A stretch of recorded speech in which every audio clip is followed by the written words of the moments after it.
Good, I didn't forget. Okay, so we read through the parts I wanted to get through last time, but we read it through really fast at the end. So I wanted to kind of go through those last couple of paragraphs in case we see questions or need clarification. And then what I said last time is I said we were going to look into the Yudgam Midos, not the Yudgam Midos, the Yudgam Midos Shatorah Nidreshes Behen from the Ralbag's perspective. But I actually remembered that there's a part of the Hagdama after the part that I skipped that is very important, and so I kind of want to do that today. So we'll see how far we get. All right, so I'm going to just share the screen and use I'm going to use the Al HaTorah version because we're going to go beyond what my handout had. Okay, so let's see here, and let me close my WhatsApp. All righty, so we're going to start at where he started talking about the drushos here. Okay, so we're at. I can't tell you, actually, I can't tell you where it is if you're using the handout. I don't know who that would be, but we're going to be starting at the paragraph of Hine Bivareno. So that's on page 5 at the top in the handout. But this is only going to last us a little while. Okay, so Hine Bivareno ha-mitzvos v'ha-shorashim asher mehem yatzu kol dinehem asher hisbaru b'chachmas ha-talmudiyis. So when we explain the mitzvos and the roots from which all of the dinim come that are explained in the Chachma of the Talmud. Pause. So I think Yaakov asked me after shiur. I don't think we were recording when he said, "What is the shorashim in Ralbagian lingo?" So I'm gonna hopefully demonstrate this to you later on. But shorashim are basically like I thought of a better example in the Rambam's example of Torah Sheba'al Peh and Torah Shebechsav when he says Basukos Teish V'Shivas Yamim. That's the Torah Shebechsav. And the Torah Sheba'al Peh is in, you shouldn't be misachech with something that's makabel tuma, or cholim or putter, or things like that. Those would be like what the Ralbag calls shorashim. They're like halachos in the sense of like halachic principles, but they split off into dinim. So you've basically got mitzvah, and then that branches off into shorashim, and then the shorashim branch off into dinim. Okay, so in his commentary, he really mostly focuses on the shorashim and will only mention a few dinim, but he's not going into like a full halachic discourse. Okay, so when we explain the mitzvos and the roots from which the dinim come, which were explained through the Chachma of the Talmud, lo yihye min hagenu b'chol hamakomos lismoch osam hasharashim el hamakomos asher samchu osam chachmei hatalmud ba'achas mishloshes rein midos lefi minhagim. Okay, now I translated this intentionally, literally last time, but I want to explain more this time. Our practice will not be in all of the makomos. Okay, so I translated that last time as places or locations. Lismoch osam hasharashim el hamakomos asher samchu osam chachmei hatalmud ba'achas mishloshes rein midos lefi minhagim, to smachtify them, to smachtify those shorashim to the makomos that the chachmei hatalmud smachtified with the 13 midos she'atorah nidreshes behen. Okay, so two things to comment on. Number one, there's I don't have a good word for makomos the way that the Ralbag is using them. It does not mean places. In fact, I think it was a genre of I don't even know what to call it a genre of. I heard that Aristotle's book Topics, which I don't know what it's about, is dealing with the Aristotelian logic version of these things. They're like categories. Let me just see something here. I also heard that it was an Arabic form, makam, I think. It was like an, yeah, see? Okay, here we go. Let's see if this helps us at all. I don't know if it will. Arabic makam is a system of melodic modes used in traditional Arabic music, which is mainly melodic. The word makam in Arabic means place, location, or position. The Arabic makam is a melody type. It is a technique of improvisation that defines the pitches, patterns, and development of a piece of music, and which is unique to Arabian art music.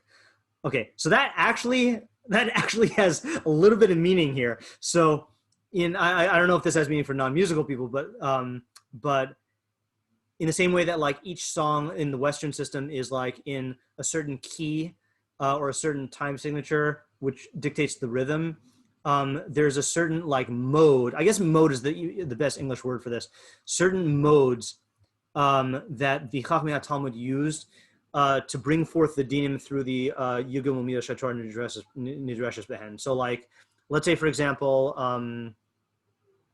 So let me think if I can come up with an example here.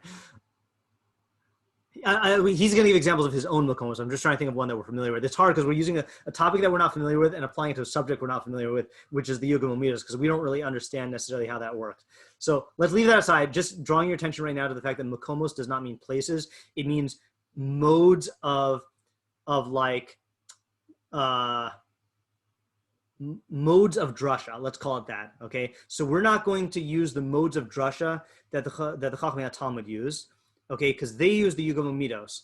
And you notice he already is using the verb somech, lismoch, not lahotzi, like not to derive, and not even like lilmod, okay, at least not yet. I mean, I forgot if he uses that later on. But he's saying that and he's going to say in the next sentence that these are asmachtos. So he says, so they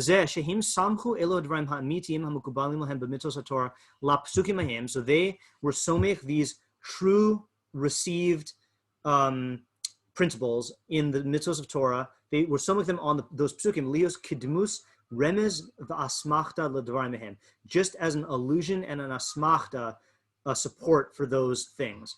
Lo sheyeh datam sheyeh motza elu hadinim elu makomos, not that their intent was that these dinim were derived, or that the motza, that the source of these dinim was from those makomos. And then he gives his argument. Ki kvar yuchal ha'adam lahapech kol dinei Torah b'kamo elu ha'hekeshim ach efshar behem l'taher as sheretz kamo shezaku zal. So, because if you held that the Yugam Umidos were actually deriving laws, you could basically work out ways to undermine all of halacha with the drashos. So it can't be that these drashos are actually what do you call it? Deriving laws. It's only pointing to a remez in the psukim. Are you familiar with the Ramban's shita on gematria? Because I think that's a good example of this. No. Okay. Let me see if I can find my source. Let me just look up gematria. Oh yeah, here we go. So I forgot if I included the Hebrew here. This would be 218. This is 218 or 118. Okay. All right. So this is good enough. All right. So I'm not saying that the Ramban necessarily holds this, but he does seem to hold something like this for gematria, and I think it's just a good example here. So the Ramban in the Sefer HaGeula, which is not something we typically learn. So here he's talking about, I think, people who use gematria to try to figure out when the Mashiach is going to come. So he says, I'm going to just, I have the English here, but I'm just going to use it in Hebrew because it's better. Wait, you just cut out there. What was that? That I said that the Ramban doesn't necessarily hold like the Ralbag here, but the Ramban shita on gematria is what I understand the Ralbag shita on the Yugam Umidos to be. Okay, so we'll see. So here I think he's criticizing people who use gematria to prove when Mashiach is going to come. So he says, "V'im yashiv adam alai b'samchi al cheshbon ha'osios shekorin oso gematria," or maybe he's not talking about Mashiach. Let's see. If someone is going to refute me or object to me based on my reliance on the calculation of the letters, which is called gematria,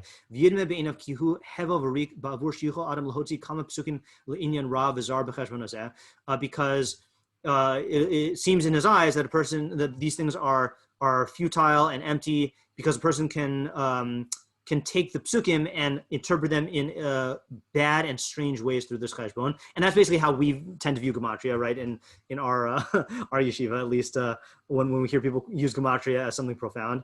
So he says, "Anachnu meshivim u'odim l'shoel ha'anin hazeh b'asher hu emes." So we will respond and inform the questioner about this matter that it's true. Ki ein adam rashai ladun b'cheshbon gematrios u'lahotzi mehen inyan ala badato. So a person is not permitted to judge or to conclude or derive or apply with the cheshbon gematrios and to derive from them anything that occurs to his mind.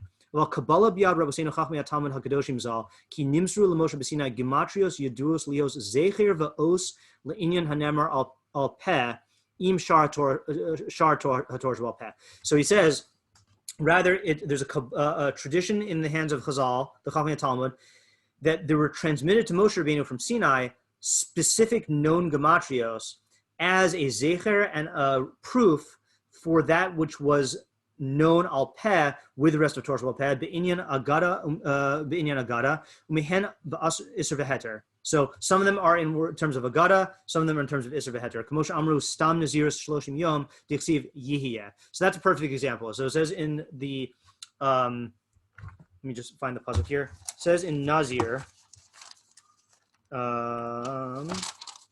Nazir.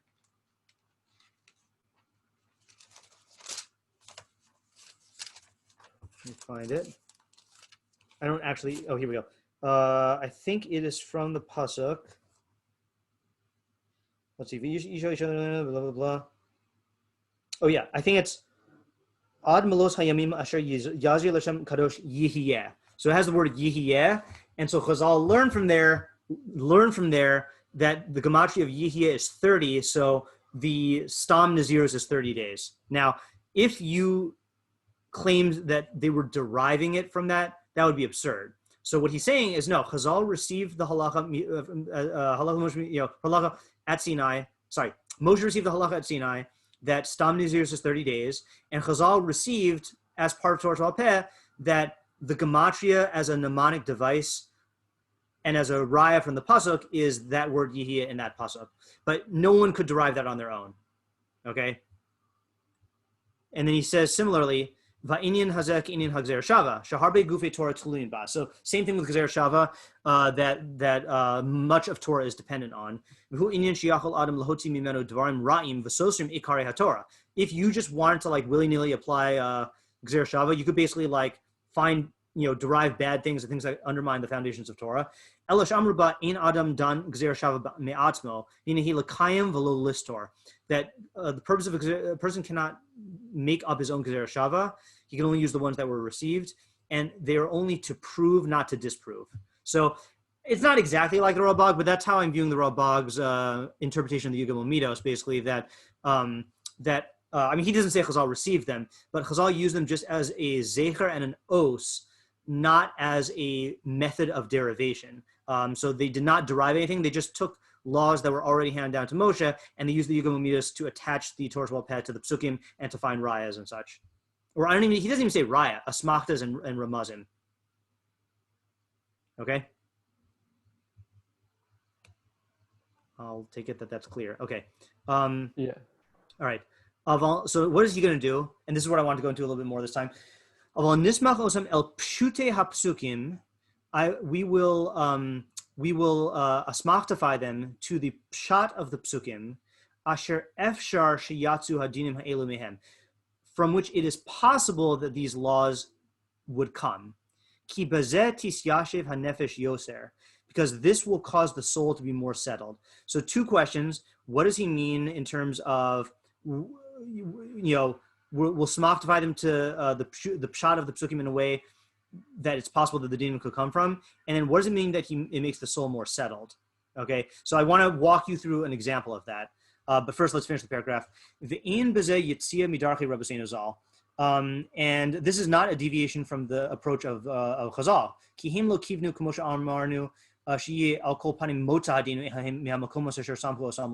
Because they never intended that that the source of the dinim was these makomos that they attached them to. They received these halachos ish mipi ish all the way back to Moshe Rabbeinu. Ubikshu lahem remez me'akasov, and they looked for an allusion in the psukim. Kamosh zachar harav hamor b'sefer mitzvos hashor shasheni u'v'perish Mishnah, like the Rambam mentions in the sefer mitzvos in the shor shasheni and in the Perish Mishnah. So again, he holds that that's what the Rambam holds. Okay, that the Rambam doesn't hold that they derive these laws from there. Okay. So I wanted to tie in, before we go into our example, I wanted to tie in what he says here with what we were doing in Rambam Bekius. Okay, so ki bezeh tisyashev hanefesh yoser. So I guess this is more of a question for Isaac and Zev. Okay, but what about the Ralbag's approach here, even though we haven't seen it in action yet, is in line with the Rambam's definition of Torah Shabbat Peh? In other words, he's saying we want to be somit them on the pshute devarim asher efshar sheyatzu adinim ha'elu mehem, based on what we were doing today. I guess the well, the Rambam does say that Torah Shabbat Peh is a commentary on the Torah Shabbat. Exactly. Right. So that would yeah, Yeah. So this that fits watch into this this. cool thing. Okay, this is a cool mashup here, right? So just to go back to the Rambam for a second. So he says, "Kol mitzvot shenitu leMoshe b'Sinai beferusha nitnu." So all the mitzvahs that were given to Moshe at Sinai were given with their commentary, their explanation. Shneimar v'etna l'cha sluchos even v'Torah v'mitzvah. Torah is o Torah b'chsav. So in the pasuk, Torah is Torah b'chsav, u'mitzvah is o pirusha. V'tzivanu lasos haTorah al pia mitzvah. We are commanded to do the Torah according to the mitzvah. And this mitzvah is called Torah Shabbat Peh. So in other words, we are commanded to implement Torah Shabbat in accordance with the perush of Torah Shabbat Peh. So what the Ralbag is doing is he's saying, and this is the really cool thing here, the Ralbag is writing a perush of Torah Shabbat that presents the halachos according to the way that the Rambam said. Okay, meaning he wants you to be able to read Torah B'chsav and read the Torah halachos as a perush on the Torah B'chsav. That's why he's attaching to the pshat of the psukim and not the artificial but very efficient Yugim Umidos. Because when you look at a what are some Yugim Umidos? I know Kal V'chomer, but like the Klal Uprat Uklal or whatever, right? Like that's not a natural way. Like no one who reads a novel is applying those artificial midos, you know. But when you read a novel, you're trying to get the pshat. So when you read the Torah, he's going to explain it in a way where you get the pshat, but the pshat is halachos. And it's the halachos that were authoritatively given by Moshe as the commentary, or to Moshe as the commentary on Torah. So it's a nice little like joining of worlds there. Okay. So you want to see it in action? Oh, wait, hold on. It's interesting that he's based on the definitions that we were talking about in the Rambam shiur. He's attaching the Torah Shabbat Peh to the Ksab, but he's not attaching the Talmud. Oh, okay. So you know what? You've tempted me. I'm going to skip ahead. Okay. Actually, should I skip ahead? I'm so tempted. Do it. Okay, I'll do it. Okay. Skip way ahead. So here we're going to read the tragedy of the Ralbag's abandoned project, or the project he didn't complete. Okay. So he says like this, and I think I told Yaakov about this also when we weren't recording. So he says, this is at the end of his Hakdama. It doesn't look like the end because as Yaakov found out, he lists every Masechta and the name of every perek. Okay, which is actually very handy if you ever need to look that up. Let's say a Rishon refers to perek. What's a nice obscure one? Armor Rabbi, yes. Yeah, right. Exactly, right. I saw some good ones earlier. Hold on. No, these are all nice. That actually is the perek. Oh, okay. Yeah, I mean, a lot of these are really obscure, right? Perek Kol Ha'azara, Perek Shir Kol Cheres, Perek Tabas Adam. So then you can look it up in the Ralbag and he'll show you where it is. I don't know of any other list like that that's just so handy, but it's nice to have. Okay, anyway, so here let's read the Ralbag's abandoned project. Okay. To complete this mamar, so in addition to this beer of Torah, we're with God's gezerah, we are going to compose two other works. And their source is going to be the explanation of the dinei hamitzvos that we explain here. One compendium is going to be the Sefer HaMitzvos. V'sham navi ha'pasuk asher ba b'mitzvah mitzvah. There we'll bring the pasuk that is attached to every mitzvah, or that is associated with every mitzvah. V'shirashi dinei mitzvah, and the shirashim of the laws of that mitzvah. Lefi mashis bar b'zeh sefer, as has been explained in the Sefer. Okay, so he's going to bring in all of the shirashim and dinim from this Sefer. Okay, but od navi b'chol shoresh v'shoresh ha'devarim asher ba'u b'chachmas ha'talmud b'shleimus. We will also attach a full Chachmas Talmud presentation of all the dinim. Okay, Hayashiyeh min Torah or midivrei sofrim. Okay, whether min Torah or midivrei rabbanan, and that's something you're not going to get from the this beer, because clearly he's not bringing derabbanans into the Chumash. V'nizkor sham im ze mekomoseim me'at Talmud, and we will direct you towards their locations in the Talmud. Hamasechta v'haperak asher bo hu bo hamasechta. The Masechta and the Perak. Kilu Tomar, the Perak Sheni, or Shlishi, or Revi, Mimasachos Plonis. Uvichla, hini nizkor sham masha ba b'Talmud. We will also mention there what comes in the Talmud, v'hanil ve'elav ha'chiburim ha'talmudim, and in the other Talmudic works, v'shorashehem uva'anafehem uva'anfe'anfehem, ish al makomo. All of the branches and twigs, okay, that come from this, not just the shorashim. Each one in its place. B'derech shelo yishar davar b'Talmud habavli v'Yerushalmi v'Tosefta v'Sifra v'Sifrei u'Mechilta mimash yesh bo roshem beinin zos mitzvah shelo yeh nichla b'mash nizkarehu ba. Nothing will be untouched in any of those Talmudic works in terms of the dinim. So, what does it sound like he's describing that he wants to write? What book have you been thinking about recently? Mishnah Torah. A Mishnah Torah. So he wanted to write his own Mishnah Torah, okay? And that would have all the dinim, okay? And then Hachibur Hasheni Hu Chaber B'Gzeres Hashem Bir HaMasechios, a commentary on the Masechtos. Hanichlalos B'Shisha HaSadarim, all Shisha Sadarim. V'Nizkor B'Rosh HaMasechta HaMitzvos Shekala Osa HaMasechta Hi. So at the top of each Masechta, he'll write a list of the mitzvos. Unafar Sham HaPsukim B'Ofen Shiatzu Sharashe HaMitzvos Hahem. And then we will explain there the psukim, the psukim from which the shorashei of those mitzvahs come. Kadeshi muvan bebir ma shaba ba mishrashei mitzvah hahi va'anfeha va'anfeha, so that you're going to connect it back to the shorashim and the anafim. The imihe bira mitzvah hahi mefuzah b'masachos rabos, and if the explanation of that mitzvah is scattered through many masachtos, nismacha el masachta asher hi yoser miyuchedes ba, we will attach it to the masachta that it is most specific with. And we'll mention all of the statements there and attach them to their, relate them to their places. Whether it's from Talmud Bavli or the other works. Right? And in this way, it's going to be equal to our chibur harishon. Lo yischalef ki'im baseder. The only difference will be in the order. So the chibur harishon will be based on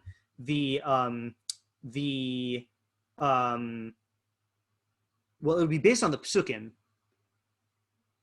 Unclear if he's going to do the psukim in order or if he's going to have his own order for the Sefer Mitzvos. But here is blah, blah, blah, blah. Hold on. Where does he say that? Beseder. Ulefi shechiber Talmud Bavli nohag bin HaTorah l'saper ktsasi puri mikubel b'hem toelas. And since the Talmud Bavli, its minhag is to tell certain stories like the Torah, which are beneficial, im b'midos, im b'deos, whether with midos or deos, in ethics or in ideas, kumosh zacharnu, he not your b'gzeres Hashem al hatoalos hasipurim mehem b'kitzer. We're going to give a concise list of the lessons we learned from the Agadata, okay? Lafimash efshalan, according to what is possible for us. We're not going to be as expansive as our commentary on the stories of the Torah, because our intention will be that our words will be beneficial to the Hamon and the Yechidim. And the Yechidim only need a few little allusions. But for the Hamon, it's not going to help if you go on at length. It's possible to even be harmed by it based on the weakness of their intellect. So doesn't that elicit a wow from you? I mean, the fact that he didn't do it. Wow. Yeah, right? Wow. I didn't quite. I'm not exactly sure what you're. I mean, I maybe didn't quite catch what he was saying. In its entirety, or just that last point? That last point.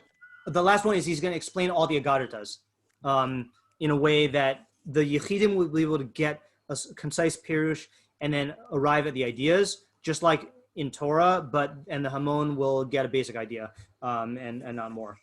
But what I'm saying wow about is his entire project here, you know? Yeah, I mean, that's probably why he didn't accomplish it. but the thing is like, if you look at what he does in the Biur on the Torah, you see that he was fully capable of doing this. And it's a tragedy that it didn't get written because it would have been so good. And not only that, but what we learned earlier in Rambam Bereishis about how you're supposed to split your time into third Torah B'Chsav, third Torah Volpeh, and third Talmud. What would you be able to do? You'd be able to read his Torah commentary, which would focus on Torah B'Chsav primarily, but like guide you towards the Shorashim. Then you spend the second third of your day learning his Sefer HaMitzvos, which is the Shorashim and all the laws.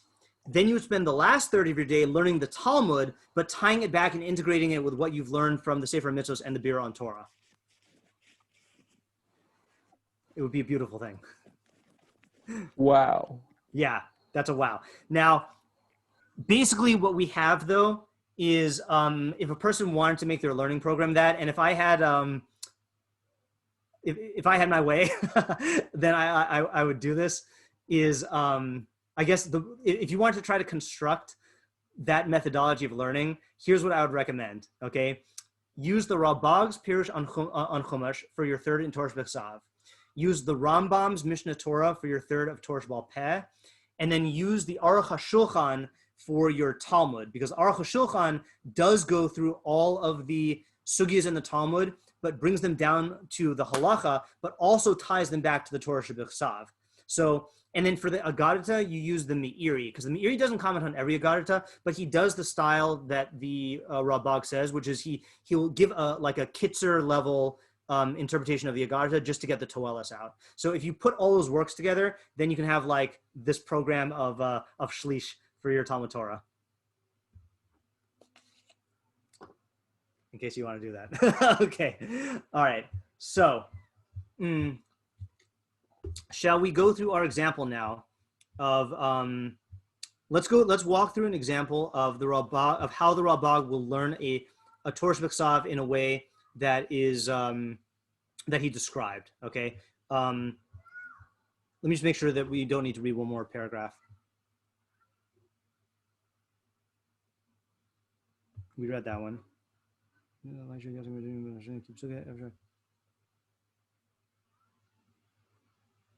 Okay, yes, let's skip this for now. Okay, so we're going to do the one that I told you about Peh, which is Peru Revu. Okay, and I want to walk you through the entire thing. Okay, so the pasuk says, after man was created, so this is right after the Tel Elokim psukim, Vayvarach osam Elokim, so God blessed them, blessed the Zachar and the Nekeva, Vayomer lahem Elokim Peru Urevu Milas Arts V'kivshuha.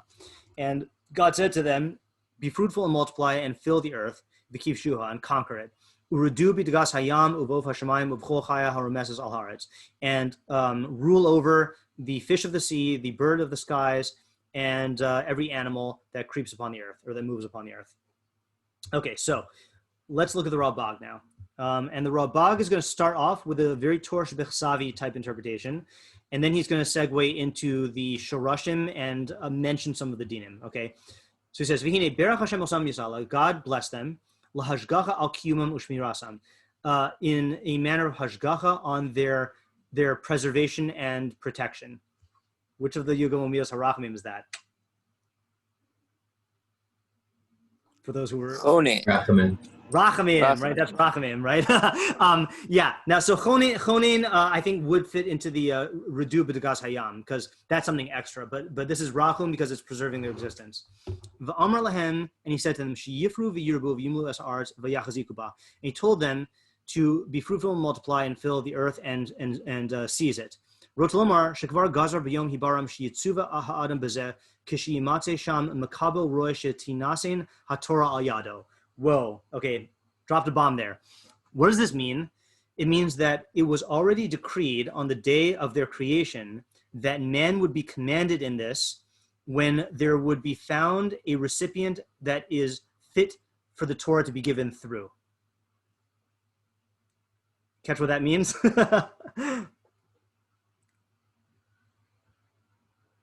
What is he trying to... that fits in what he said in the Hakdama, right? The Torah is part of the plan of creation. Exactly, right. But what is he trying to avoid?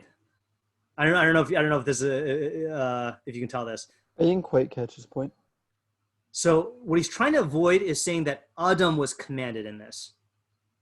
He's saying Adam and Chava were not commanded in this. Okay, what was it? Is that God was gozer, that when there is someone who's going to be roy for the Torah to be given through, namely Moshe Rabbeinu, so then this peru or revu will be incorporated into that Torah. Okay? And the reason why he's not saying that Adam was commanded in it is obvious, according to our tradition, which is that peru or revu is not one of the Sheva Mitzvos B'nai Noach. Right, so like he's taking that as a premise that Adam is not actually commanded in peru or revu, but he's saying that we are commanded, and it's put in this pasuk. Okay, and he'll explain why it's put in this pasuk. Is that clear, Isaac? Yeah. Okay. V'nasan lahem gamkein koach b'yom. He's not getting to the mitzvah part yet. V'nasan lahem gamkein koach b'yom hibaram sheyishletu b'dgas hayam uvof hashmayim uv'chol chaya haromeses al haaretz. And he also gave them the capacity on that day to rule over the fish of the sea, the birds of the heaven, and every animal that is upon the earth. Okay, now that's interesting. I'm only noticing this now. What is the chiddush in this parish right there? What's the counterintuitive spin that he's putting on the pasuk itself?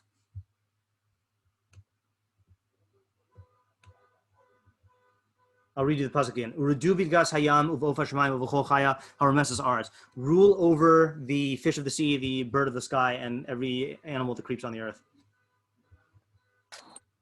He's saying that that's not a command? It's not a command, right? It's not a command. It's not even an instruction. It's a statement that God gave them the ability to do this, okay? So for all those people who interpret this as part of man's mission, does not quite sound that he's saying that here. I don't know if he says it later on. He's just saying that man has this ability, okay? And that would be chonein, by the way, because that's extra. The animals don't have that ability to rule over like the other creatures. Okay, ukavar zacharnu b'masha kadam. We already explained in what was mentioned earlier. In the intro to the fifth chelik of Bereishis, okay, he's a big fan of intros. Chumash amar b'kan peru revu hu mitzvah saseh shnitz davinu ba b'Sinai. Okay, so now he gets to the mitzvah. So peru revu is a mitzvah that we were commanded in at Sinai. Ukavar nizkara b'kan, and it was mentioned here, lihiosa holeches, here comes a Ralbagian phrase, holeches madregas hashlemus mizos habriya ha'enushis. Okay, which I think means it is a natural developmental perfection of this aspect of the human creation. Okay, meaning, Lafi Shaba Yiskaim Hamin Hanushi, because this is how the human species is perpetuated. In other words, mitzvah tefillin is not a natural extension of any natural capacity in man. It's an artificial device that is meant to perfect us in specific ways, okay? But peru revu is taking something that is natural, which is reproduction, and it's just bringing it to its perfection, okay? It's like like Plato said that the job of a doctor is he says there's three professions that they're craftsmen, but they're not producing anything artificial. They're just assisting natural processes. The farmer, the doctor, and the teacher, because things grow by themselves, the body heals itself, and people learn on their own. But the job of the farmer, the doctor, and the teacher is to take those natural processes, remove impediments, and bring them to their perfection. So that's like how he's viewing peru revu. People will naturally reproduce, but the purpose of having a mitzvah is to bring that to its to madregas hashlemus, to a level of perfection. Okay. V'od shekvar haisa. Hey, hold on. Yeah. What does he mean by that? Like, what would change having a mitzvah? Like, how does it make it more perfection? Okay. Well, it makes it more perfection because it ensures that it'll happen. Okay. And it'll happen in a way that's good for the human species. I think he's actually going to say that in the next sentence or within the paragraph. Let's see. V'od shekvar haisa ru'uya zosa mitzvah ushar hamitzvos hatoriyos. Oh, actually, this is a fun side point. It was already. It was fitting for this mitzvah and the other mitzvahs of the Torah, Hanahagas bin Haga, in their accustomed way, Lihinasin min hayom shnivra Adam. Zev, did you ask this question when we were doing the Hakdama about if the Torah is a regimen for man's perfection, then why didn't he give it at the creation or to Adam? I Someone asked don't that. remember. Okay. So he's Might have saying, been Joe. I don't remember. he's saying it was proper, it would be proper for God to give the mitzvahs from the creation of Adam. Ella shelo hayasham navi yihi roish tinasin haTorah al yado. Ad ace bo Moshe Rabbeinu adon hanavim.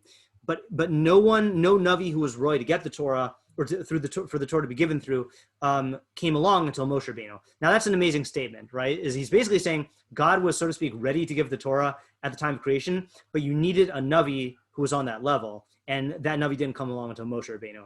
I don't know what the implications of that are, but it sounds like there's a lot of implications. And then he gives a fun little interpretation of a midrash, a often quoted midrash. That's why Chazal say, the Torah was given before the world was created. Okay, not that it was actually given before the world was created, but that it was ready to go. Okay, you just needed the shliach.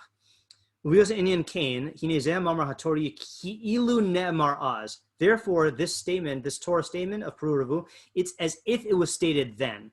Because it was intended from the time of creation. And it is necessary to perpetuate the existence of the human species. And that's why it's also given here. So before you ask your question, just to summarize what he's saying here, he's saying, what is it? Why is it that there is a mitzvah that is stated here when it didn't apply to Adam and the Torah wasn't given yet? Like, why didn't God just state it later on? And this is not like other mitzvahs where like it was repeated later on, you know. This is the place for peru. There is no other source for peru in Torah B'Ksav that I'm aware of, at least. So he's saying, what's it doing here? So it's to allude to this idea that as soon as man was created, in the very next pasuk, then he was roi for Torah and should have been ideal in an ideal world, been doing that. The problem was that there was no navi who could give the Torah. So the way God signified that is he took that mitzvah and he expressed it here to show that it is roi for Adam to do, and this is its proper place, and it has to do with perpetuating the species, which is what the Perek of Aleph of Bereishis talks about. That's why, like, after every thing he creates, it says that it multiplied according to its species, right? Asher shatu imayim leminehem. Basically, kanaf leminehu. V'yarlakim kitov. Right, and all the kitovs are associated with the species reproduction. So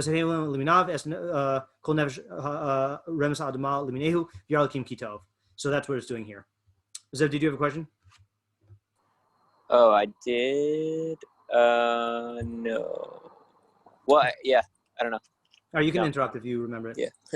Okay, now he goes into the halachos. Okay, so this part I would classify as all Torah B'Ksav, okay? Except for mentioning that there's a mitzvah there. Okay, but this is so far just a standard Torah B'Ksav commentary. Okay, but now he starts getting into the reading Torah B'Ksav with the perush of Torah Sheba'al Peh. Okay. V'hinei rosh davar shorashe zos mitzvah mihamilos ha'ne'emaros ba kamo she'ya'adenu, whatever. So now it is proper for us to explain the shorashim of this mitzvah based on the words that were said for it, as we promised, okay, in our introduction, in the paragraph we read. So the first shorish is that this mitzvah is upon the man, lo le'isha, not upon the woman. Okay. Now, what's his source for that? Peru. What was that? Oh, his source. Oh, I was source. thinking of the pasuk that he gets. Yeah.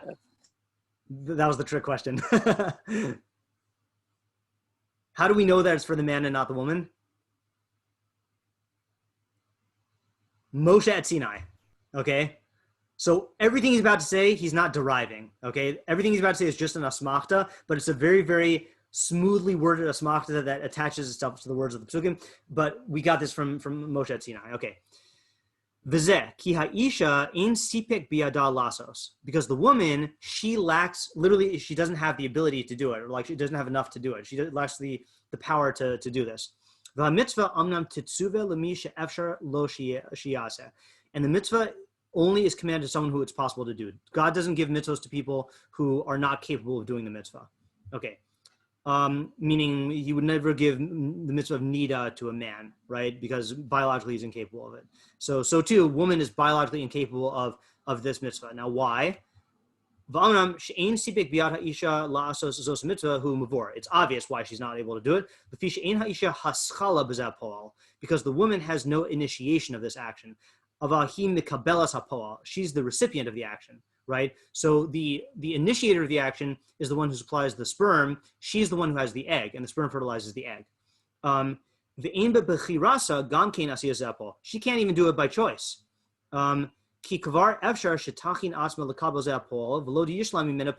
Because it's possible for her to ready herself for this action, but it won't yield fruit.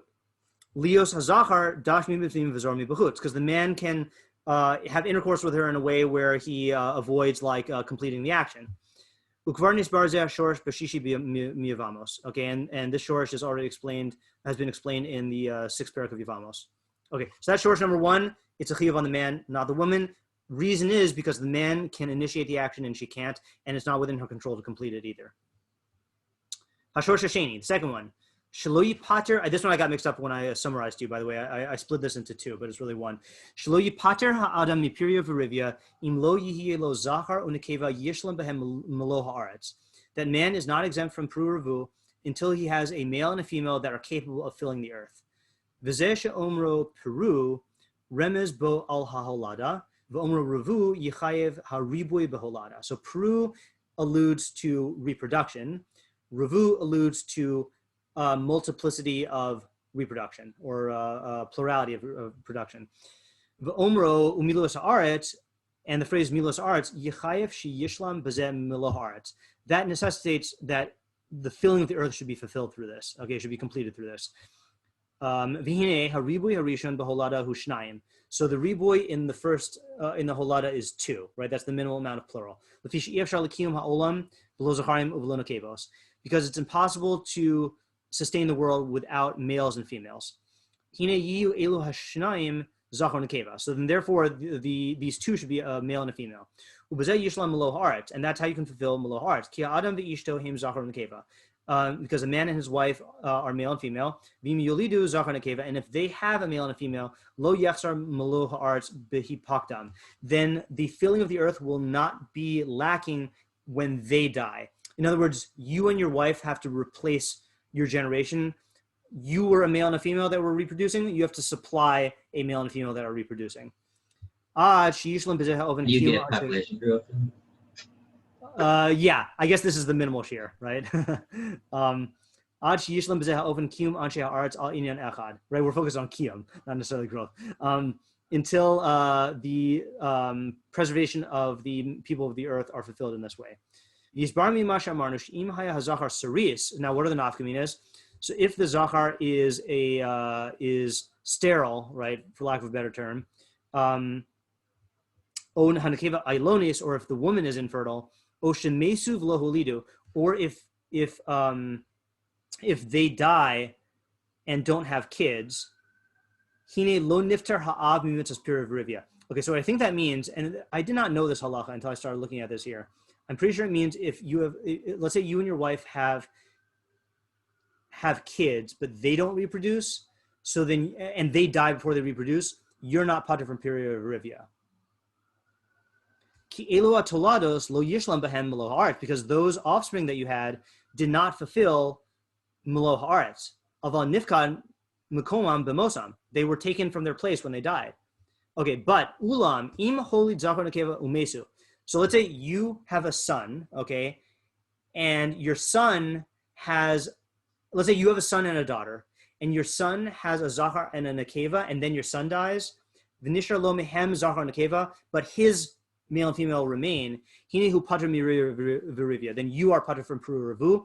Ki kvar hishlim huko b'masha holid, because he's already completed his chok from what he gave birth to. V'nishar lo mehem mashi yishlam lo melo haaretz, and from him remains what is sufficient to fill the earth.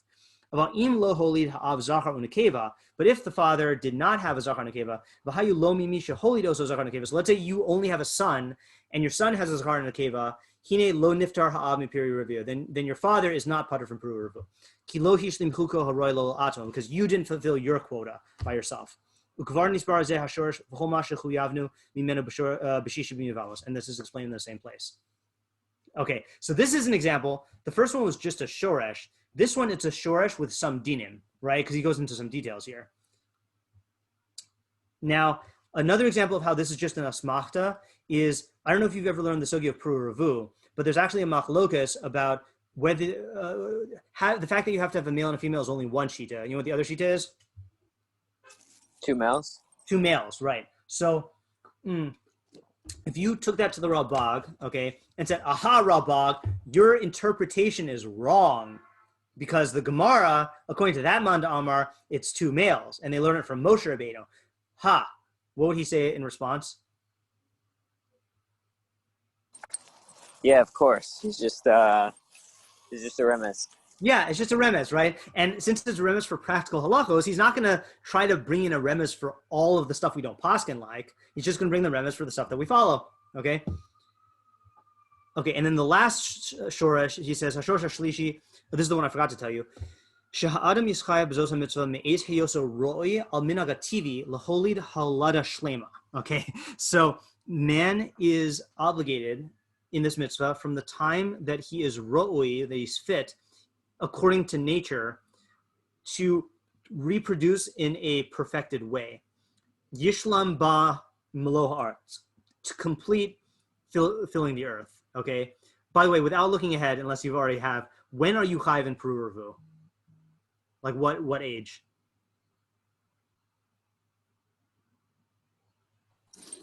Guessing I guess 13.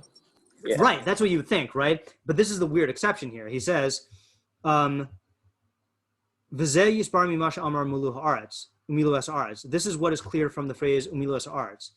Ukavar zachu rabbeinu zal shezeh hazman hu min Torah lefima shehaya mekuba etzlam. So they say that based on what they received, based on the tradition they received, that this is me'es heyosod ben esrim shana. You're not chayiv in peru until you're 20. Okay, you can definitely fulfill it before then, but you're not chayiv until then. Lo makodem lozeh. Okay, why? The alpha p shehu yichnas begeder shar hamitzvos me'es heyosod ben shalosh esrei shana of yom echad. Even though you enter into the definition of, or into the realm of the other mitzvos once you're 13, then this one is an exception. Okay, why? The reason for this, once a person goes into the age of 13 years and 1 day, I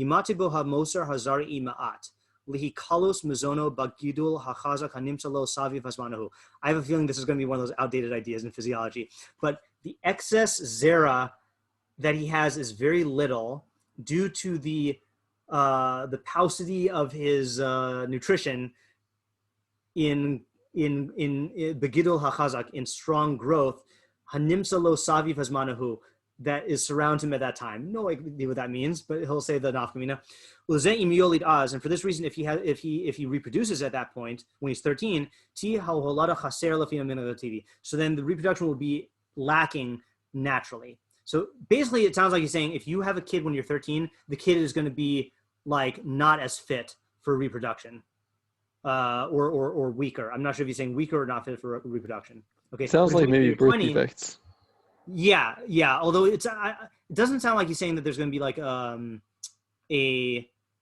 like what we would call birth defects. It sounds like, I mean, he says this phrase. Well, that's what I'm not sure about. Holada chasera. I don't know if that means that your offspring will be chaser or your act of reproducing will be chaser, or I'm not sure exactly what it is. But yeah, it might be analogous to birth defects. And then he brings in a raya from the classic source. Platon. So Plato, when he was talking about the republic, right, the governance of the proper state, that's why he commanded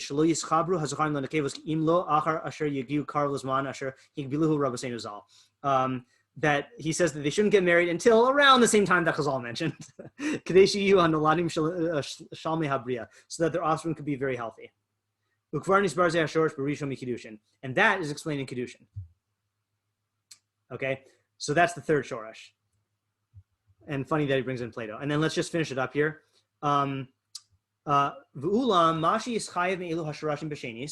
Something that's secondarily necessitated by these shorashim. It's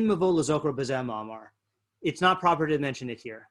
Okay, so in other words, he's saying there's a lot more dinim that can be derived from this shorashim, but this is not the place for it. Okay, what would be the place for it is his other two works, which he never wrote. V'hamashal shekvarach yischayv mizeh b'mi shelo kiyam mitzvahs peri revivia shelo yisa isha bilti ru'uya laholid v'shelo yikaymenu im nesa'ah im lo yisa ima acheres bas banim. So, for example, another law that is in the sugi of peru revu, but we're not going to mention here, is that if someone has not been mekayim peru revu, he should not get married to a woman who's infertile. Or if he did marry a woman and she turns out to be infertile, he should not remain married to her unless he also takes another wife that he can have kids with. And those are explained in those two masechtas. Now he explains the toelis of the mitzvah, the benefit of the mitzvah. It's clear, it's obvious. That the human species could be perpetuated from it.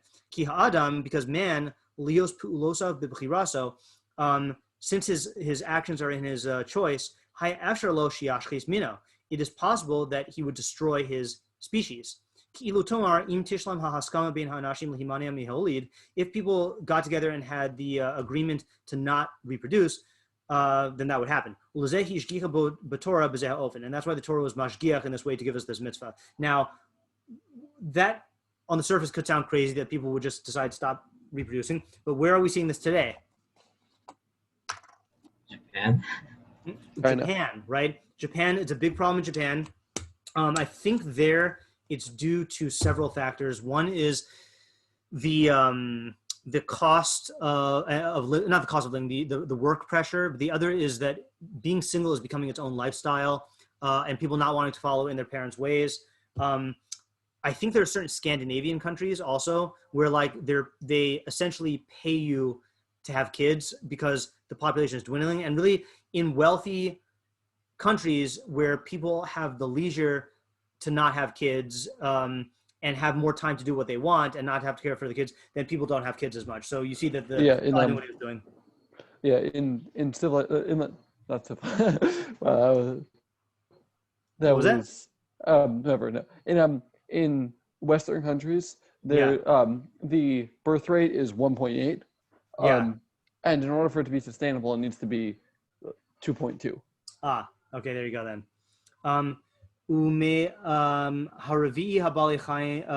So it's mentioned. This is the same reason why the Torah prohibits you from destroying the reproductive organs, and from mating animals, from crossbreeding animals, because reproduction ceases in this way. As is explained in Aristotle's book on animals. Okay, so there you go. Okay, there you have your first complete perush on a pasuk with a mitzvah from the Ralbag. What do you think? Wow. Yeah, right? And you can see, again, just going back to the Rambam here, V'tzivanu lasos haTorah al pi mitzvah. And when you have a perush like this, like the Ralbag, so then you can read the Torah Shebechsav, and you'll say, you'll go back now, and if your memory is good, then I can say that next time you encounter the pasuk in 2 weeks, right, and you're reading in Shai Mikra or in Torah and Shul, Vayvarach Elokim lemor lahem, Vayvarach Elokim peru uruvu umilas haaretz v'kif shuha. You will think to yourself, peru, mitzvah on the man, revu, have 2 kids, umilas haaretz, that can reproduce, which means you have to have a male and a female, and they have to have a male and a female. And if one of those things dies before you have a male and a female that come from you, then you're not putter. And what was the third shorish? That was the one I forgot last time also. That it's that you're only chayav when you are 20 because it achieves the result of milas haaretz in the most natural way possible. Okay. Now I have not done this, but if you look in Yevamos and Kiddushin, and you look at the Yugam Mido Shetorah Nidreshes Behen, that the same dinim are derived from, chances are it won't be as natural, right? Like, I maybe someone could do this if the fancy strikes you, but like you see that you're reading the halachos from the Torah Shebechsav, and that's why the Ralbag in his intro, we didn't read this part. We read this last time, but just want to read this now that you can appreciate it. He says, "V'hine b'somchinu osam hadinim l'pshati aksuvim to'elas." So there's a useful benefit in being somech the dinim to the pshati of the psukim. L'hashir yosef zikaron elo hadinim b'nafshasin, to more easily remember these laws in our souls. Ki pesukei haTorah after sheyizakru b'kalos, because it's easy to remember psukim. L'rov hasman daseinu b'kriyasim, because we read them all the time. V'kasher yutzu mipshati psukim ahem bi'uri mitzvah, and when we derive, with quotation marks, from the pshat of the psukim, the explanations of the mitzvah, yihi ez siba al sheyizakru bi'uri mitzvah bichlalam im zechiras psukim. Then you will remember the explanations of the mitzvahs along with the remembrance of the psukim. Okay, and I can testify. So this is the quality, by the way, that attracted me to the Ralbag. Okay, when Rabbi Sachs first went through the Hakdama of the Ralbag, and then I saw that he did this, and then I tried out the Ralbag and realized, like, wow, I'm getting the full package. I'm learning Torah V'Ksav, I'm learning halachos, from Torah Sheba'al Peh, and it's guiding me to at least be set up for Talmud, when I go and I look at either actual Talmud or Talmudic works like the Aruch HaShulchan or like the Beis Yosef, I've got everything associated to the psukim and to the halachos, that he's set up. Only I replace the shirashim as much as I can with the Rambam's Mishnah Torah, because it's a more thorough job. But like the shirashim really do flow from the pshat of the psukim here. And we have a philosophy of the mitzvah, and he explained why it fits into the narrative here. It's just a great pirush on Torah. Question: would you recommend doing it for Shnai Mikra? Absolutely not. And I'll tell you why. Okay. Bereishis. Okay. Let me tell you how many pages Parshas Bereishis is. Parshas Bereishis in my edition is, and granted, this is not all Ralbag, 143 pages. Okay. Wow. Some parshios are like 200 pages. Okay. Imagine going through this in Parshas Kedoshim. Okay. Or any of the mitzvah heavy parshios. So I would highly recommend learning the Ralbag, but not as your Shnai Mikra, because you'll never finish. But what I guess what I would say is if you're going to start a new sugya in Gemara or in Halacha, and it does happen to go back to psukim, look at the Ralbag on those psukim to set yourself up with a shorashim and with all that stuff, so that you can this is not just a matter of like, when he says memory, it's not just a matter of like being able to recall stuff. Like, how would I say it? No, okay. Learnability. Say again. Learnability. Bonability. Learnability. Oh, learnability. like some Latin, like bona, like, yeah, learnability. No, what I'm trying to say, okay, there's a urban legend about the Gra. I don't even know if it's an urban legend. Someone told me this before I became Jewish, that like the Vilna Gaon knew so much Torah, he would open up the Sefer Torah and like derive everything from the psukim, and the closest thing to that is like what the Ralbag is setting up, that what you ideally want is you want to set up the psukim and the shorashim, and then when you learn all of the thousands of dinim, you can attach the dinim to the shorashim, so that when you read the psukim, you read the pasuk, you remember the shorashim, and then the dinim like spring out from that. Obviously, that only works with deraisas. That's not going to work with derabbanans. I mean, it could work with derabbanans in the sense of if you can attach the derabbanan as a siag to the deraisa, but you're not going to get the connection to the psukim. And now you can also appreciate what the Ralbag was going to try to do with the Mishnah Torah, his Mishnah Torah, where he fleshed out all the dinim, and then the Talmud, so that you can keep going back and forth. And again, you can see what that would be like, because like the fact that he directs you to the place in the Talmud, again, this is the perfect tool for that shelish program, where you're spending a third of your day on each one, and you're bouncing back and forth between them. One thing that the Green Ralbag does is the Green Ralbag will tell you exactly in the footnotes where the sources are in the Rambam and the Sefer HaChinuch and in the Gemara. And I don't think he does the practical halachas farim, but he will reference you to other to the Rambam, the Sefer HaChinuch, and the and the Gemaras. So it's a good tool for that. Okay, we have half an hour. I think we can finish up the Hakdama of the Ralbag here, unless there are any questions on what we just did. Okay, let's finish it off. So we read this last time again, but it was too fast. So let's read this again. So he just said the memory thing. Okay, it'll help you remember more. For this reason, we also are going to give the reasons for the mitzvos concisely. Because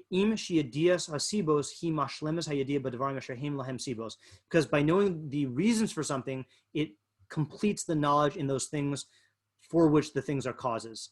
And then the knowledge will last. Because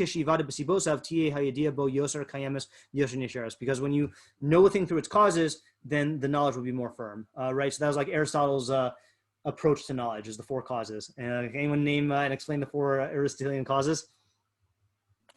Yeah. Fire, water, Yeah, go earth, and ahead. air. Yeah, there's the efficient cause, which is like what we normally think of as cause, like just like things pushing other things around, I guess.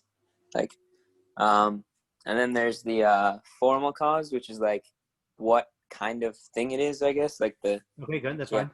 kind of thing. And then there's the final cause, which is like the purpose, like the reason for it, kind of thing. And then the material cause, which is what it's made of. Now, if you think about what the Ralbag is doing, in explaining the shirashim and the dinim, then he's going to be going through, wherever it applies, obviously, the material cause, the efficient cause, and the formal cause of the mitzvah, right? Because the shirashim are the formal cause. That's the structure of the mitzvah. And form being another, structure being a fairly valid synonym for Aristotelian form. The efficient cause is going to be the dinim, which he's not going to go into so much of how the mitzvah works and how to do it, although he'll touch upon it. The material cause is he's going to talk about any of the physical entities that are needed for the mitzvah, because that's going to be in the structure of the mitzvah. And right now he's saying we're going to give the final cause, because with knowledge of all the causes, then you'll retain your ideas on mitzvahs better. V'roi shelo ya'alim mimenu. Okay, that's the Ralbagian phrase. It's proper for you to not overlook the fact it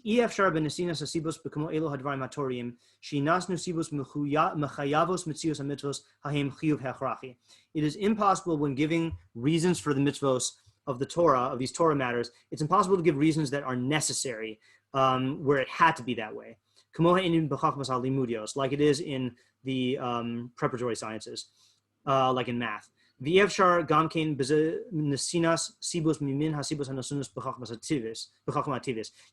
give reasons in the same way you do in natural science, natural philosophy. That's not possible.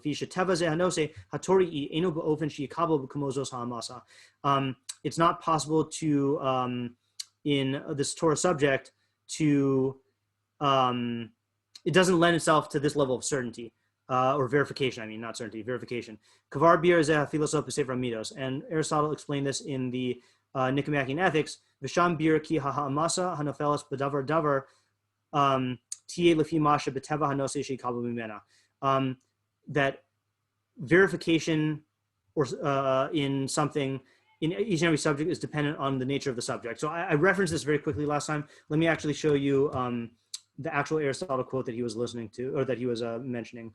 I actually included this in my first 5-minute Kavana video, but I cut it because I couldn't fit it into 5 minutes. So I think I referenced the quote here.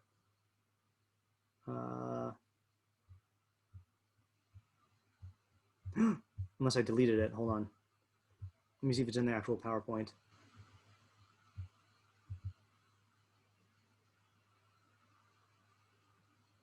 Sometimes if I have something in the PowerPoint that I didn't have time for, I'll put it at the end just so that it doesn't go to waste. Oh, I didn't do it. I didn't do it. Do I have it anywhere? Hold on just 1 second. If not, we'll have to bust out the Internet Classic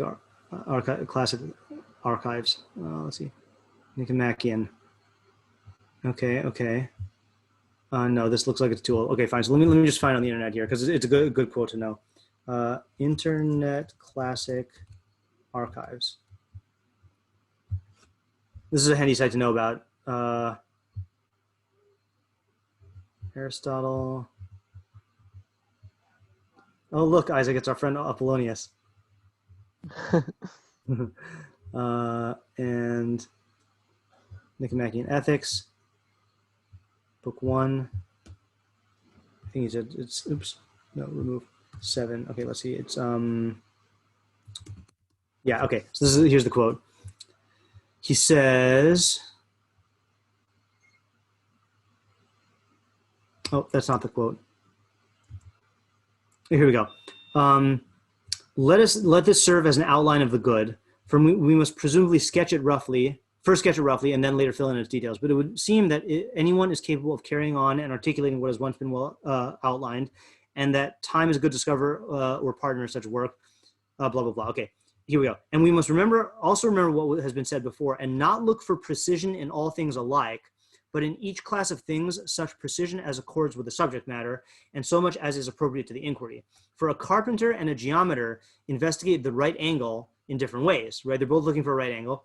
The former, the carpenter, does so insofar as the right angle is useful for his work, while the latter inquires what it is or what sort of thing it is, for he is a spectator of truth.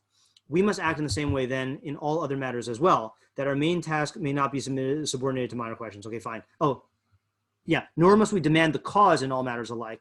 It is enough in some cases that the fact be well established, as in the case of first principles. The fact is the primary thing or first principle. Yeah, so that's what he's saying here is basically don't demand of us in our giving the causes of mitzvos the same level of necessity that you would demand in math or in science, because that's not the nature of the mitzvah system. You're giving theories about the reasons for the mitzvah, but you can't have certainty in that way or verification. Ukvar bir ze gamkein berishon mimash achar teva. Aristotle also explained it in Metaphysics. Ukvar zacharnu ze shelo yakel hamayam b'sivos asher nitin osam b'birenu ze mitzvos atorios im lo tinen b'madregas asibos hanusunos b'chachmos asher miteva noseim lekabel ha'amasa yoser shlim ha'amasa hanofeles b'dvar matoriim u'b'meshian hagmin hagam. Ralbag in Hebrew. We mentioned this so that the reader doesn't treat our reasons for the mitzvos lightly when we give them in our explanation of the Torah mitzvos, if he doesn't find them to be on the same level of the reasons given in the in the Chachmos, whose subjects allow for that level of certainty and things like it. Yeah, basically like don't hold them to the accountable for that. Okay, so now we're gonna get to the part that we're gonna skip. So I mentioned the makomos here. Okay, he says umi. Yeah, sure. I had a quick question. So what exactly about, like, is it the fact that we're looking for like reasons in general, like are reasons in general sketchy, or is it just the Torah itself that is like for some reason, like in terms of halacha, he would say there's a different level. Yeah, of halacha would be a different level of certainty. I think the reason why here is because, I have two possibilities. One is that he's talking about how speculative our explanations are, that when it comes to, again, math or halacha, you can know something completely with all of its causes. But when it comes to the final cause of mitzvos, you can just give a theory, there's no way to know for sure. So that's one possibility. The other possibility is that in science, you could explain, let's take an organism, right? You can look at every single part of the organism and explain exactly why it's there, okay? In terms of the function of the organism as a whole. With halacha, then when you give a tam ha-mitzvah, that tam ha-mitzvah is not going to account for every single detail of the mitzvah. It will account for some parts of it and not others. So if a person said, oh, well, your explanation for sukkah, it accounts for why we have to be outside, but it doesn't account for why the schach can't be makabel tumah. So it's a bad explanation. He would say, that doesn't mean it's a bad explanation. Like maybe there is no philosophical reason for why it's something has to be, why we care about tumah here. Maybe like there's a separate reason for that. So that's the other possibility, is that it might not be absolute in trickling down to every detail of the thing. Yeah. Okay. So this part we're going to skip, but I do want to give you an idea of what it is. He says, now, okay. In the way that he explained peru revu, that style, he lists 10 modes of that categorize all of the ways that he derives the pasuk from the psukim. Sorry, the mitzvah from the psukim. Okay, so for example, he says, so these are like his Yugam Midos, okay, but they're based on pshat, not based on like artificial things. He says, "V'hamakom harishon she'aTorah tikach haprat tmuras hakolel." The Torah, the first makom is that the Torah will take the particular as a in place of the whole or the category. So we're just going to go through examples so you see. You learn from the detail of the mitzvah its category. For example, so Pasuk in Devarim says, don't plow with an ox and a donkey together. So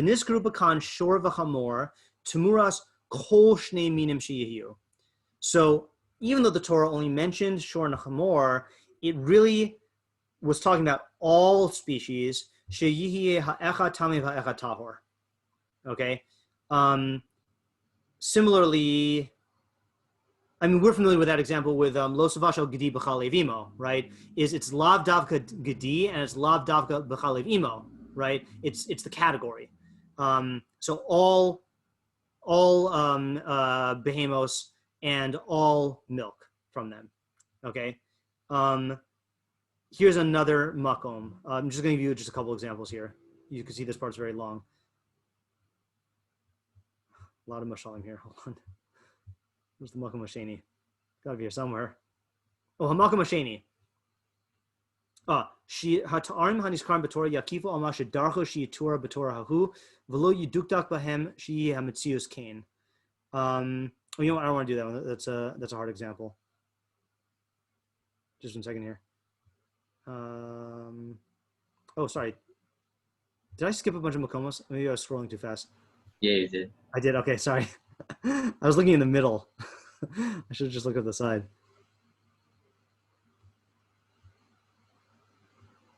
Yeah, some of these are really complicated. And I haven't even gone through all of them.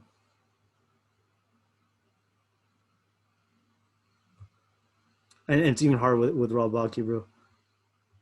I had one more that I was going to show you. Shishi.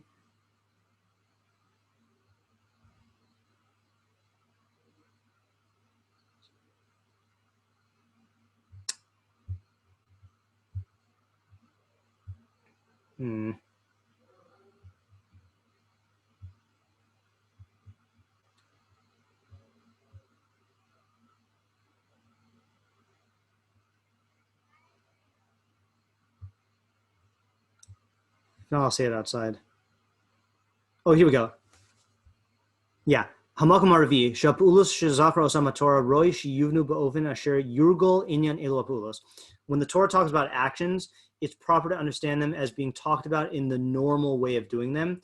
Uba'ovin Shiyiye Bo Yoser Shlemos. And in the way that they are the most complete. Okay. So he gives an example, but we already did an example. I'll just read this here. Mashal ba ma shabiarnu lefia murgal. For example, v'nafal shama shor o chamor. So when the pasuk says, and an ox or donkey falls into it, amru rabbeinu zal v'nafal ad shipol kederech nefila, means it has to fall in a manner of falling. Umashi biru mitanai harbe meapulos shihi bayom ki amurgal meapulos hu shihu bayom lo b'layla im shabo gamkein tiena yoser shlemos. So many actions are only done during the day. And because that's the way that they are mostly done, and that's the most perfect way to do them. And the fact that you're doing it with your right hand, because then they're going to be the more perfected way to do it. And it's the most common. So in other words, when he finds let's say you have the mitzvah of what's a mitzvah that you do with your hand that's not tefillin and lulav? Zrikas Adam. Zrikas Adam, right? Zrikas Adam, right? So let's say the pasuk says Vazarak es damo al kiram mizbeach or whatever, right? So in the Ralbag's Shirashim, he'll say that one of the Shirashim is that you must do it with your right hand. Now you might say, oh, but Ralbag, it doesn't say that in the pasuk. So he'll point you to his fourth makom and he'll say, yeah, but I'm assuming that whenever the Torah says it talks about an action, it's talking about it in the most normal way possible, or the most perfected way. And we saw an example of that in the third makom in peru revu that you're only chayav when you're 20. Okay, why? Because that's when you have the normal level of perfection of reproduction, according to the Ralbag. And truthfully, you could probably say that that's when most people get married, right? I think that's one of Chazal's interpretations of Ben Esrim Leard. Is Ben Esrim Leardof in that Mishnah? Yeah. Yeah, right. So I think one of the interpretations of that is that's when you like look for a wife, and so he would say that that's a makom, and so I don't need to find like a specific allusion to it in the pasuk. So he concludes his makomos here. So he has this whole system of makomos, which again I have not learned, and he concludes by saying, Elu hema makomos shenishtam mish behem b'gzeres Hashem b'biri dine hamitzvah satorios shirashem v'anafeim. These are the makomos that we will utilize with God's decree in our explanation of the laws of the Torah mitzvos and their roots and their branches. V'loya kaveh hama'ayan shenavar b'chol echad mehabiurim hamakom asher yishtamashnu bo b'birahu. The reader should not hope that we will identify which of the makomos we're using throughout the commentary. Ki yarach ma'amarina b'zeh below to'alas, because then that would just prolong it would extend our commentary for no reason. V'kvar yaka l'ma'ayin livor me'ezei makom me'elu yavu ha'birahu. You reader can figure it out on your own. V'kasher yachkor b'zeh yimsa b'chol birenu shehim yotim me'elu makomos shezacharnu she'ein safik b'amitasam. And once you learn our commentary, you're going to see that all of our explanations come from these makomos without a doubt. So not only does the Ralbag do this with all the mitzvahs, but he has a system of it's these 10 makomos that his system is based on. Okay. Would this be in the Rambam's category of Talmud, because he's like connecting the? It's a good question. It's like the study of how it connects. I guess if the Ralbag holds that since the Ralbag holds that he's doing the same thing that the Chazal were doing with the Yugam U'Miyah Torah and the Bereishis Behen, then I think the Ralbag would say that it is in the same category. If you held that the Yugam U'Miyos were something unique, then maybe this would not be in Talmud, because you have to be engaged in learning about Davka like those midos. Okay. Okay, almost done with the intro. So he says, "V'hine hiskamnu b'birinu ze levar hato'alos hamagios b'parsha parsha b'midos u'v'deos of the mitzvos." So we are also going to explain the to'alos.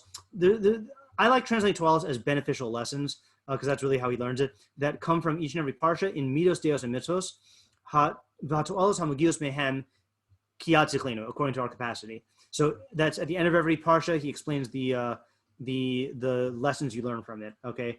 Uvamesh navar mi hatolos b'mitzvos nimnu sharashi dine hamitzvah lefi mashi yisbar mi hadran shenamru ba v'nizkor hamakomos mi hatalmud shenizbaru sham elu hasharashim v'anafeim v'anafeim v'yoser katar she'efshar. Oh, so this is actually an important point here. Okay. The one example we did of the Shirashim by the Peru Revu, he doesn't usually put it into the main part of his commentary. So let me actually just show you how his commentary works in general. So let's go to Shemos Yud Beis. Okay, so there are 3 sections of the Ralbag's commentary. Okay, and in the Green Book, then they're sequential. So first is the Bir HaMilos. Okay, this is where he defines the terms that are difficult or that are new. So for example, here is the first, the mitzvah of Kiddush Chodesh. He has to define what a Chodesh is. Okay, and he explains what the whole system of Chodesh is and what Rosh Chodeshim is. But then sometimes it's just a very simple explanation. Like let's say se. Okay, hu tale ogedi. A se is either a sheep or a goat. Kichin kasuv se kzavim v'se izim. Ukvar amar akar ze gamkein min hakavasim umin ha'izim yikachu. So this is Bir HaMilos. Usually this is the shortest section. I guess here it's very long. And he defines all the difficult terms. Okay. Then he goes through, the next section is you know why it's long? Because he doesn't have all 3 parts of his commentary here. Hold on. Backtrack. Let's go to a different parsha.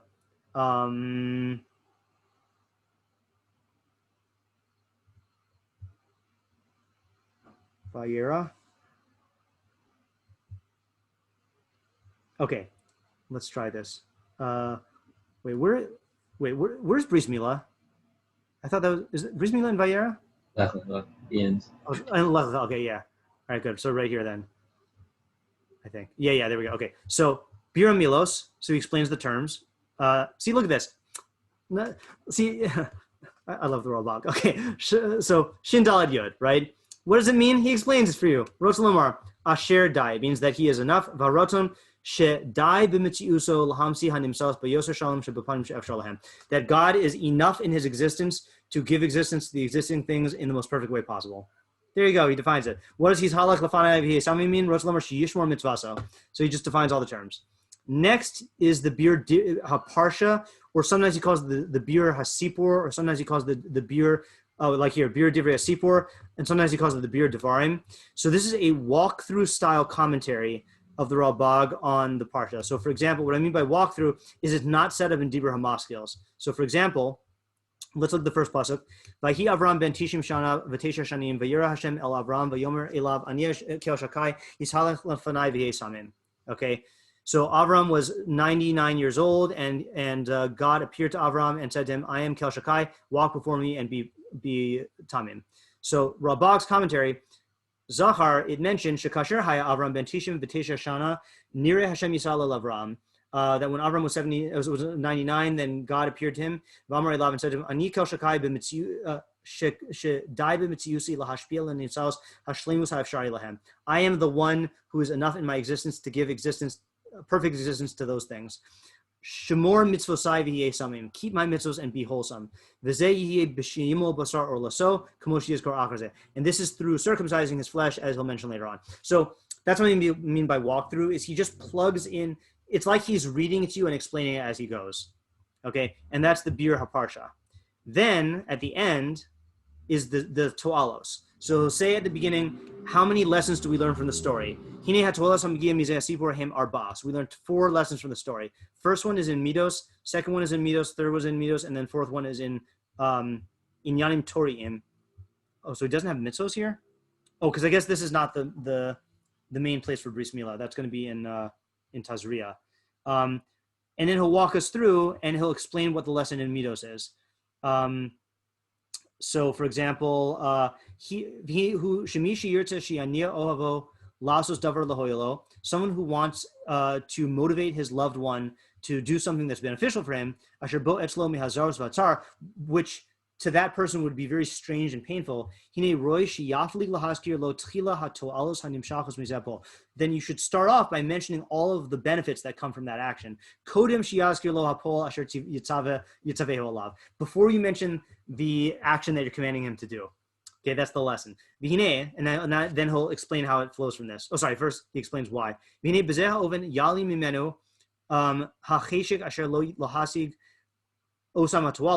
Hazarus hatzar asher bapolahu. So then the desire he has to attain those benefits will overshadow the strangeness and the pain that will come through that action. V'zos hatakbula tova ma'od. This is a very good strategy. Lahania ma ba'ha'adam el hadvarim hamo'ilim lo asher him bilti arevim. To motivate someone to do things that are beneficial for him, but that are not sweet. And then he'll tie it into the parsha.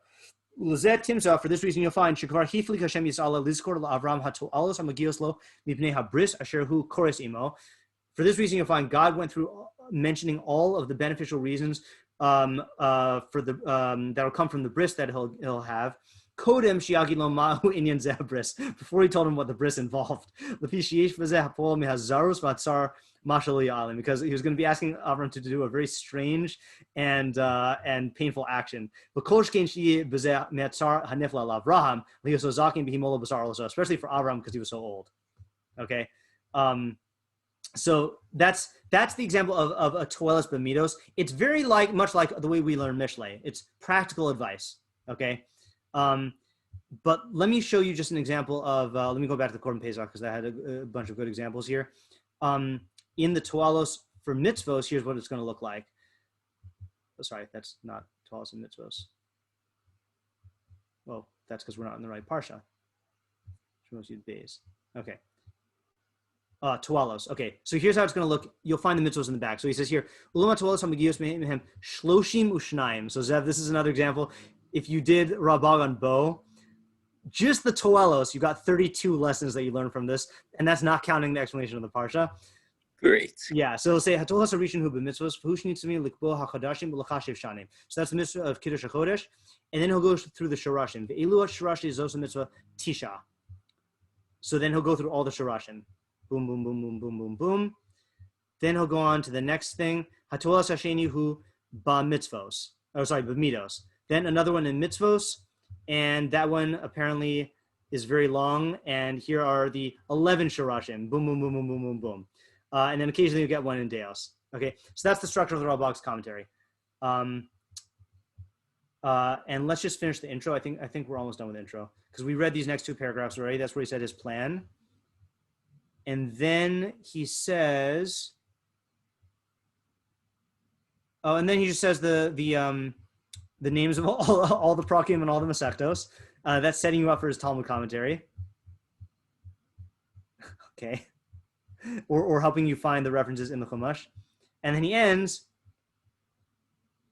Ulam hasiba hamavia lidei seder kol elo hasadarim umasahiliosehem lefi mash zacharnu himash shnevar b'gzeres Hashem b'chibur hatamudi asher yi'adenu chiburo.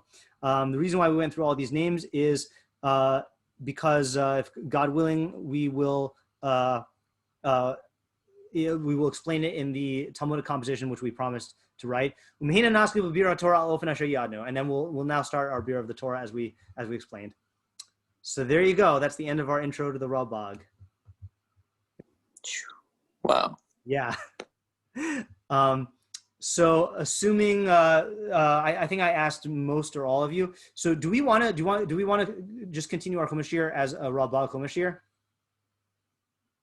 Or do you want to think about it? I do. Yes. Okay. Was that all yeses? But what are the alternatives? Well, so one original plan that I had in the beginning of the year was to do other hakdamos of other mafarshim. Ooh. Yeah, right. That's an ooh. Another idea would be to take up individual topics, or just go through either individual topics or like take a sefer and learn through it, like as a whole. I don't really want to do parsha. I feel like there's enough of that in the world. So I heard an ooh for the hakdamos. Yeah, I second that ooh. Okay, there's another ooh. I'm still undecided. You're still undecided. Okay, fine. All right, so let's think about it. It's going to be a while before we have the next Chumash shiur.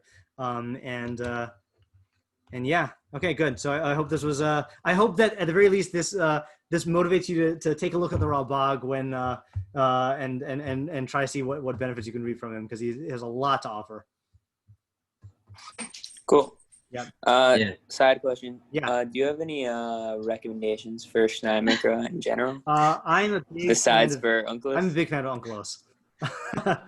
I also recommend Yeah, Unclos. does that just do Are you anti-Unclos, or you just? I just did it with Unclos, and if there was another option, I would because take it. The first year of Unclos is difficult, but the 5th year is better. The 10th year is way better, and then like it gets better with age. But Unclos is good. If you want to be spicy, you could do another Targum. They have Hebrew translations of the Aramaic Targumim. I've been told that that's a wild ride, but I have not done it myself. Maybe I'll do that. Where do I find one of those? So you'll find it on. Let me just share the screen again, because I think all Torah has it. Let's see here. Okay, so if we go to Targum. Seems Sfario says. Just so you know, it's still recording. Who uses Sfaria? Okay. Rabbi Shinosh, just so you know, it's still recording. Yeah, I know. This is important. Yeah, Unclos is here, and then Targum Yerushalmi.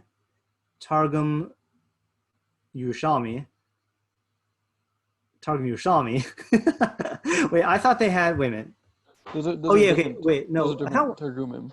Yeah, no, but they're different editions. I can tell. I thought one of them was when translated it back into Hebrew. Maybe that's only for in Nach, and certain things in Nach. So if Sfaria has it, then you could do Sfaria. So when you did it, did you use the Orich Yamim Chumashim or just like regular Chumash?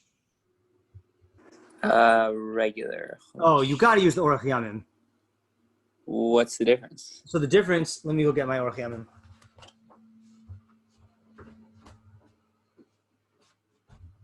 Yeah, I don't know if this will help you, Seth. Looks like it doesn't have most stuff. Oh, yeah? Okay. So Orach Yamim looks like really? this. Uh-huh. And what they do is, first of all, it has Rashi in it, so you could always look at the Rashi. But then at the bottom, then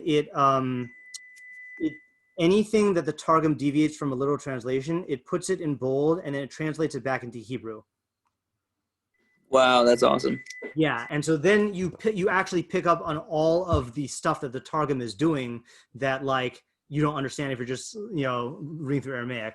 It also and also some, the other hard benefit, needless to say, it's also the Hebrew, the Targum is right underneath the Hebrew, so you end up learning like the Aramaic much more fluently because you're seeing it in conjunction with the Hebrew.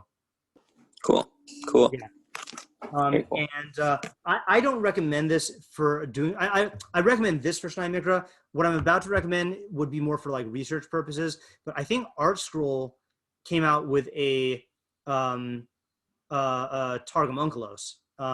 So I'm sure the footnotes are as good in that as they are in any Art Scroll. So maybe if Yeshiva gets one, then that would be something to supplement with. If like you see something that the Orach Yamim like piques your interest and you want to look into the sugya, there is already an English translation by Drazen.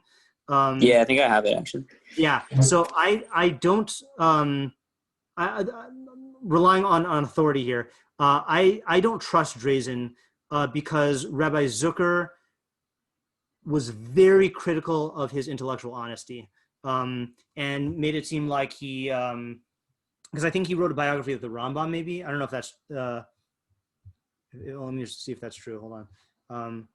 I missed what the context for this person was. There we go.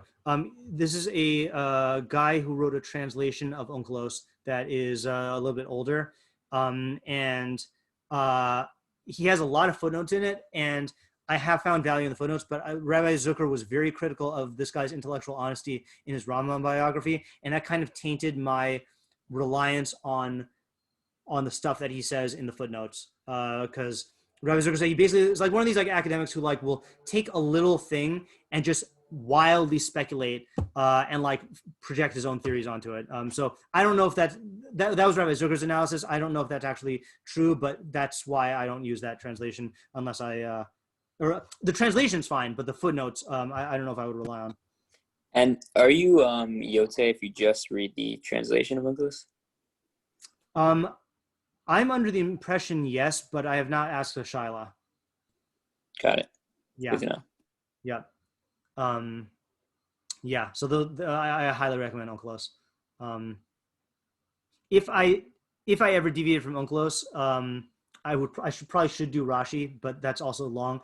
I would probably do Sforno. I've really liked Sforno lately, and he doesn't comment on every single pasuk, but it's enough of consistency that like it might qualify. But also like even relying on anyone other than Onkelos like already is a shita. Like if you hold like that, then you could do that. But Onkelos everyone agrees with.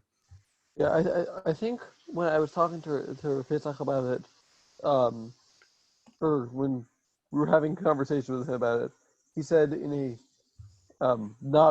this was not in the Pesach way, but he said that that for Mefarshim like Rashi, when they don't comment on a pasuk, you need to do a different targum of that pasuk. Oh, interesting. Yeah. So it's not like the thing where you just read the pasuk a third time. No, he said I think he said that you should do like Onkelos or something on that pasuk. Interesting. Yeah. But yes, highly recommend Targum, and you'll quickly find that Targum will give you these little nuggets to think about throughout the week, and it's quite enjoyable if you can translate it, which the Orach Yamim helps with. Yeah, I've also found that it's helped my understanding of Aramaic grammar a lot, which is a big deal. Right, and just to point out, yes, Aramaic grammar, common misconception, which you might already know, is that the dialects of Aramaic in the Gemara and Onkelos are very different, but the Right. structure I think does does have a lot in common. Got it. Okay. Yeah. So I will continue with that then. All right, great. I think there are Orchionims in yeshiva, by the way, so you can. Yeah, there's a bunch. Yeah. Yeah. You can use-